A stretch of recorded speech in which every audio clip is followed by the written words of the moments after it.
concern is not so much what happens in the classroom or what doesn't happen in the classroom. It's what's happening in our communities and our families. I think we would be so much better off if families took more responsibility and engagement in what happens with the children here. And it seems that we become so consumer-oriented that, and I'm talking stereotypes, of course, but we drop the kids off at school and something magical is supposed to happen, doesn't happen, they come home. So everybody feels engagement, feels connection, feels responsibility for what happens to here.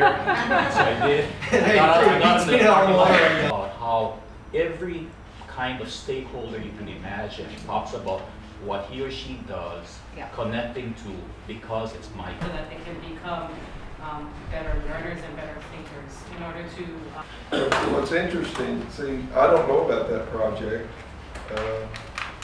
I am. The takeaway that stands out for me was something that was said by David Fraser. In some way, and that it takes leadership to articulate that conversation, but mostly that it's a conversation that will take place over time is really important. Not to be impatient with the process. My contribution to the larger system as a principal to raise the culture of my school to be accepted. Before Fred can speak to that, let me just. But I'm glad they are trying to recruit local people to teach here because the locals tend to come back and want to stay, and they're just looking for a job. But 1,200.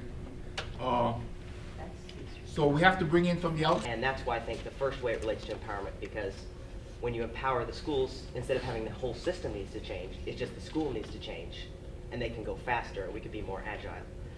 And then the other thing was that, which is kind of in government and how they all need to work together, and you're part of that too, about feeding them, making sure they're fed, they get the right kind of food, that they're mentally healthy, physically healthy. If you take care of those kinds of issues and problems, I think a lot of the other things will fall into place. So it's kind of a basic foundational thing that I think we need to look at also, besides teachers and schools and principals.